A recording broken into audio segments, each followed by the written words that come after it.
A paz do Senhor para todos. Bem-vindo a mais um programa Cristocáticos com a seguinte temática: João o Batista, o primeiro mártir do cristianismo. Quem foi João o Batista? Quais as dificuldades que ele enfrentou durante o seu ministério? Qual foi a sua ligação com Jesus, pois ele foi o precursor do Messias? Por que ele era chamado a voz do que clama no deserto? Quais eram os ditames que envolviam a sua inteligência? Quem foram os seus pais? Ele realmente duvidou de Jesus quando estava preso? São essas perguntas que, a partir desse momento, nós procuraremos, com a graça de Deus, salientar para você, meu caro ouvinte.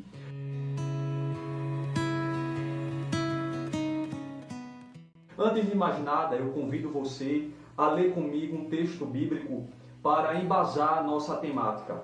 Lucas, por favor, abra sua Bíblia em Lucas, capítulo de número 1 e versículo de número 13. Lucas, capítulo de número 1 e versículo de número 13.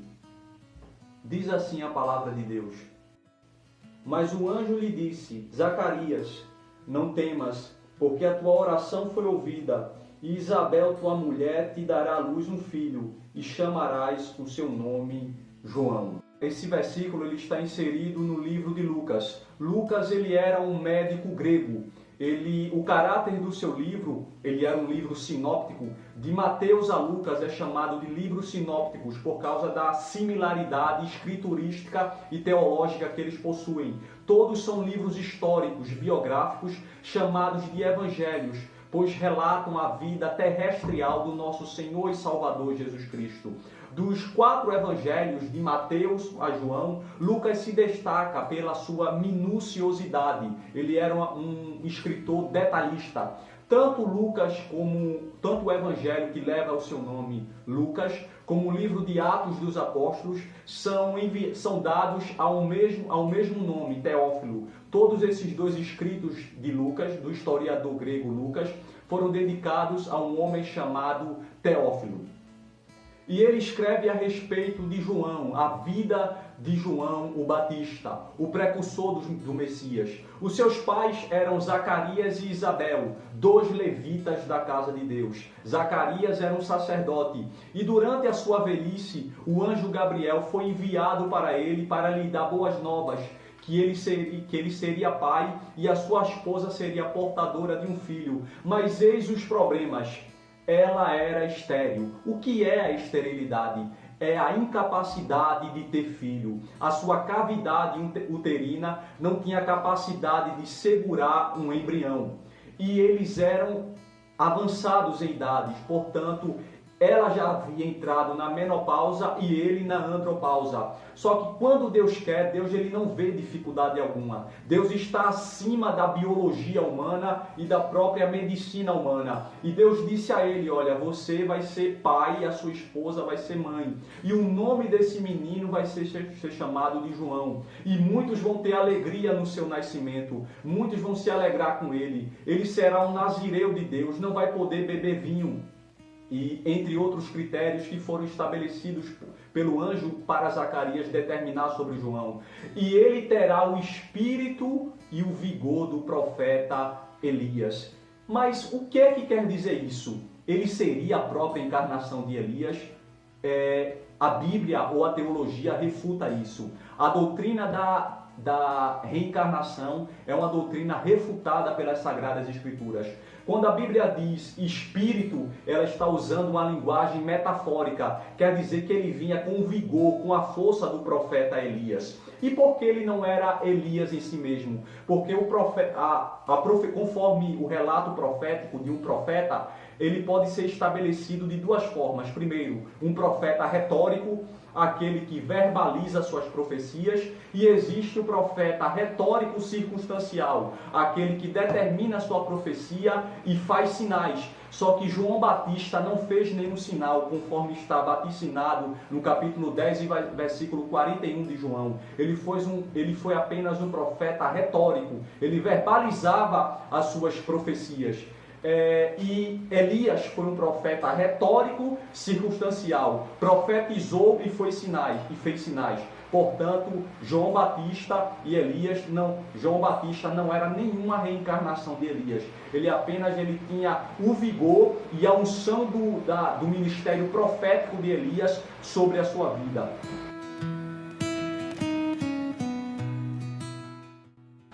E João, ele nasce. Deus ativou a testosterona de Zacarias e a progesterona de Isabel. E Isabel ficou grávida de João Batista. E por que existia também a grande questão dessa gravidez? Porque lá na frente, Maria, a mãe de Jesus, ela precisaria entender, através da gravidez de Isabel, que ali havia um projeto de Deus para o seu ventre. Porque o anjo Gabriel, quando visitou Maria, ele diz: olha, a tua prima, ela está grávida. Aquela que era estéril, já é o 6º mês de gravidez. E Maria foi lá, após o anjo anunciar que ela seria a mãe do Salvador da humanidade. Foi lá até Isabel para comprovar o relato do anjo. Então, a gravidez de Isabel, a vinda de João Batista para o mundo, envolvia muitas coisas a respeito da vida messiânica de Jesus. João Batista, ele, assim que nasce e começa esse intervalo entre a sua adolescência até a fase adulta, ele foi levado para o deserto. Perceba, no Antigo Testamento existiam as escolas dos profetas. Os profetas eram preparados através de uma escola profética para exercer o ministério profético. Só que com João Batista foi diferente. Deus não colocou ele em uma escola profética. Deus levou ele para o deserto. E por que Deus fez isso? Porque a habilidade criativa de Deus é múltipla, ela é ilimitada. Deus possui uma criatividade educacional ilimitada. Deus não precisa de cultura acadêmica, de escola, para implantar um intelecto na vida de alguém e forjar a sua personalidade. Deus colocou João Batista no deserto para mostrar que ele atua na vida do homem sem usar a previsibilidade lógica, que no caso seria uma escola de profetas para forjá-lo. Deus não precisou isso. Deus é ilimitado e ele fomenta a inteligência e a personalidade de um ser humano da maneira como ele quer. Após a preparação de João Batista, ele aparece no Rio Jordão, um rio histórico na Bíblia. E como é formado o Rio Jordão? O Rio Jordão é formado pelo degelo do Monte Hermon. Hermon quer dizer santuário. Ele é um monte que fica na fronteiriça do Líbano com a Palestina. Ele é todo coberto de gelo e do seu degelo se forma o Rio Jordão. Infelizmente, hoje o Rio Jordão está se acabando, porque muitos fazendeiros estão tombando água dos seus rios, desse rio, para irrigar as suas irrigações, e está acabando com o curso fluvial desse rio. E João Batista começa a pregar o batismo com arrependimento. Que batismo é esse? Para João Batista não basta apenas confessar a fé em Cristo. É preciso ter o elemento comprobatório dessa fé. Então ele pregava o batismo com arrependimento. A pessoa tinha que confessar a sua fé em Cristo e ser batizada nas águas, para que pudesse estar alicerçada a sua verdadeira conversão. João Batista também, ele foi o profeta, o último profeta do antigo pacto judaico, representado pela lei. Existem profetas na atualidade? Existe, até porque um dos dons espirituais vaticinados por Paulo em Coríntios é justamente o dom da profecia. Porém, o ministério profético acabou. O último profeta do antigo pacto judaico que exerceu o seu ministério foi João o Batista.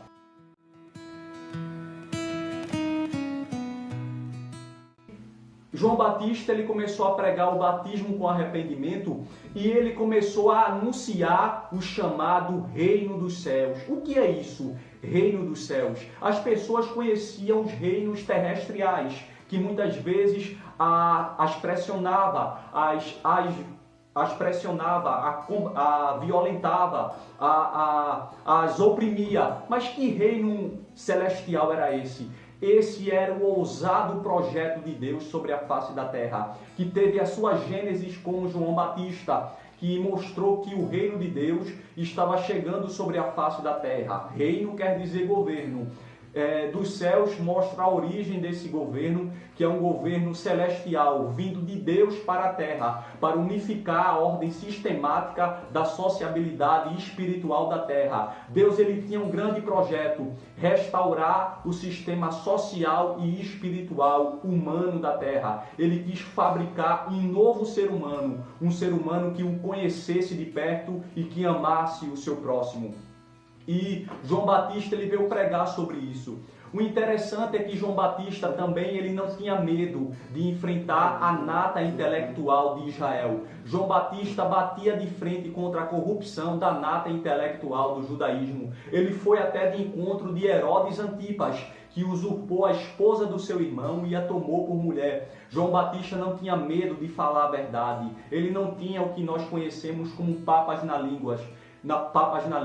Ele falava a verdade, era autêntico, era um homem humilde. Certa vez perguntaram para ele: quem és tu? Tu és o Messias? Tu és algum dos profetas? E ele disse: não, eu sou a voz do que clama no deserto. Que deserto é esse?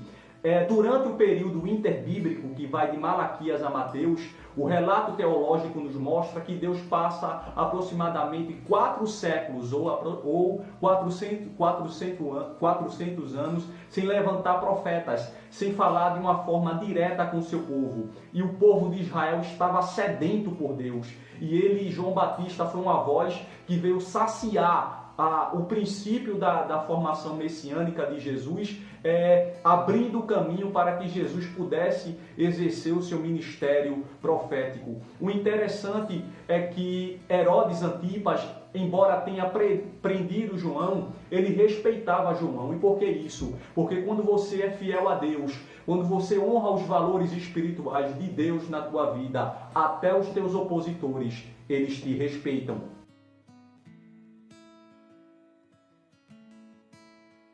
E Jesus começa o seu ministério, é batizado por João no Rio Jordão e começa o seu ministério. E durante o período do seu ministério, João ele é preso no cárcere por ordem de Herodes Antipas. E ele manda 2 dos seus discípulos a Jesus a perguntar-lhe: és tu o Messias ou esperamos outro? Vamos analisar esse texto bíblico para termos uma compreensão mais ampla. Abra sua Bíblia comigo em Mateus, por favor. Capítulo de número 11 e versículo de número 2 e o 3. Mateus, capítulo de número 11, versículo de número 2 e o 3. Por favor, abra sua Bíblia comigo. Diz assim o versículo 2. E João, ouvindo no cárcere falar dos feitos de Jesus, enviou 2 dos seus discípulos a dizer-lhe: és tu aquele que havia de vir ou esperamos outro? Perceba, João duvidou não de Jesus. Vamos ao relato bíblico.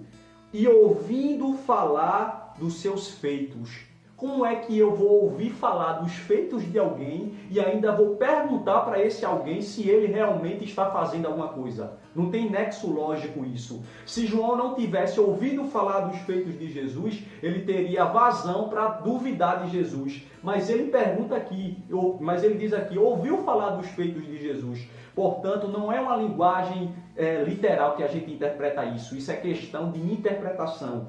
Hermeneuticamente, a gente interpreta isso de maneira metafórica. Na realidade, ele estava preocupado com o ministério de Jesus. Aí Jesus, ouvindo isso, diz: olha, ide dizer a João, os coxos andam, os paralíticos andam, os cegos veem, e assim sucessivamente. Mas o ápice dessa questão é que após isso, Jesus elogia João. Imagine comigo, será que Jesus iria elogiar quem duvidasse dele?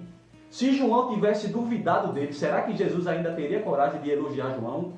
Perceba, concluindo, é uma questão de interpretação. João estava, na realidade, preocupado com o ministério de Jesus. João era um homem de personalidade forte, divina. Ele foi preparado por Deus e não pelo homem. Quando Jesus foi batizado no Rio Jordão por ele e a pomba desceu como símbolo da sua messianidade, lá na preparação de João, no deserto, Deus disse a ele: olha, aquele a quem tu vires descer a pomba, esse é o que batiza com fogo e com o Espírito Santo. João não tinha visto ainda Jesus literalmente. Aí eis a questão, aí quando João vê Jesus, ele diz: eis aí o Cordeiro de Deus que tira o pecado do mundo. Ou seja, ele não precisou do sinal. Ele se antecipa ao sinal e já diz que Jesus é o Messias que havia de vir sem precisar do sinal de Deus. Você acha que uma prisão iria abater a fé de um homem desse que não teve medo de enfrentar o próprio tetrarca da Judéia, que era Herodes Antipas? Então, João ele não duvidou de Jesus. Ele estava preocupado com o ministério messiânico de Jesus. E João ele foi martirizado por Herodes Antipas. A Bíblia diz que Herodes Antipas o encerrou na cadeia, mas o ouvia de bom grado, o temia e tinha respeito por ele. Mas devido a uma tramóia da sua esposa Herodias, eles resolveram matar João e